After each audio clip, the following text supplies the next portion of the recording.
Hey, welcome to my channel. Today, we'll reveal an amazing story.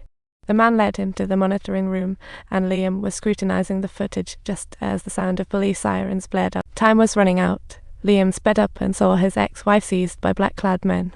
Just as he noticed the kidnapper's arm tattoo, 2 cops arrived, guns pointed at Liam, demanding his surrender.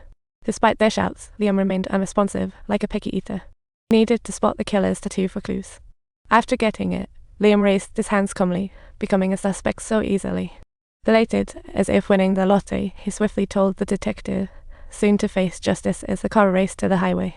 Liam pulled out a metal piece from his sleeve like a magician, unlocked his cuffs, and quickly launched a counterattack. The 2 officers in the front didn't even have a chance. An officer was ejected, took a stab rather than slow down. Faced with pursuing police cars, Liam gripped the wheel and hit the gas.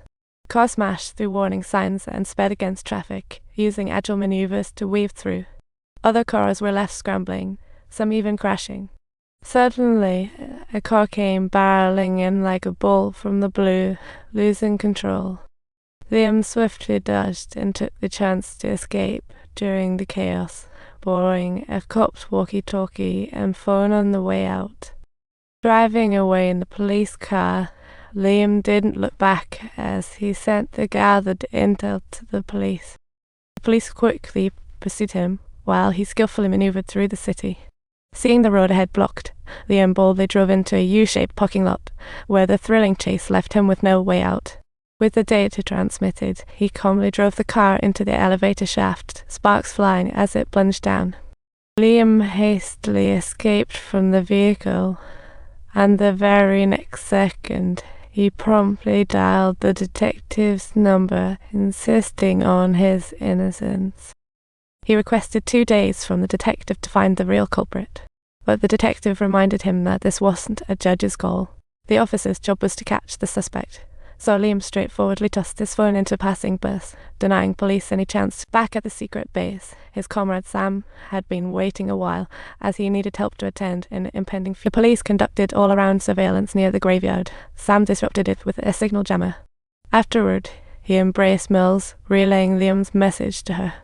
They could only comfort each other from afar, while Mills returned to school, followed closely by 1 police officer.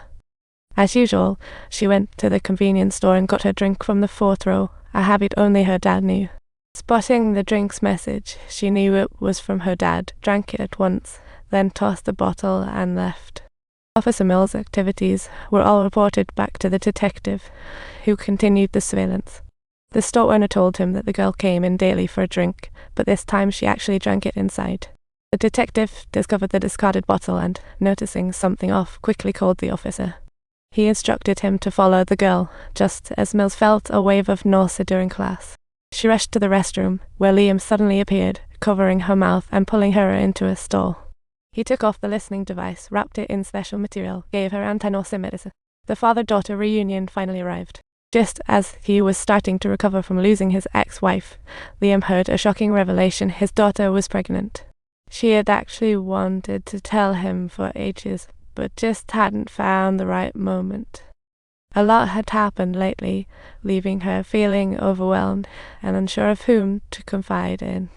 Hearing the news made Liam feel both joyful and anxious. Who would have thought he'd become a grandpa? But this wasn't the time for discussions. He warned her to be careful around the police. He must find the true culprit to avenge his mother. Mills said she had hired bodyguards, seemingly fearing someone.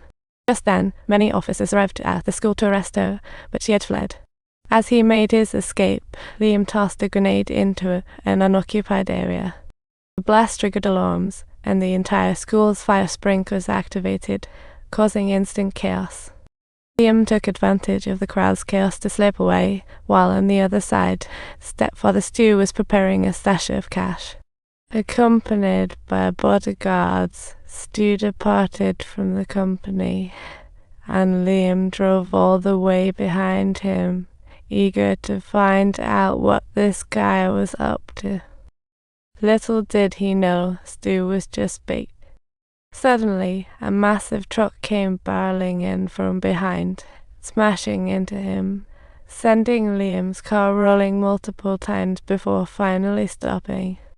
Gazing at the wrecked vehicle, The hired gun wasn't convinced and threw a grenade down, just to be sure. Against expectations, 2.5 minutes later, Liam walked out unharmed, hailed a pickup secretly, and chased the killers. It didn't take long for him to locate the villain's SUV, where the killer, distracted by flirting with the cashier, had no idea danger was lurking. The other two, alerted by the noise, went on guard but were no match. Liam disarmed them barehanded and knocked them down in a few moves. He then had a firefight with the thug leader, shooting across shelves still out of ammo, then brawled, with Liam's grit forcing the foe back. The killer picked up a gun to counterattack, but was caught off guard when Liam snatched it away, demanding to know the truth. However, the killer was tough, refusing to spill the beans even for peanuts, confirming he was indeed the one who had kidnapped Liam's ex. He had ties with Stu, so Liam drove to Stu's house, mistakenly thinking the killer had returned.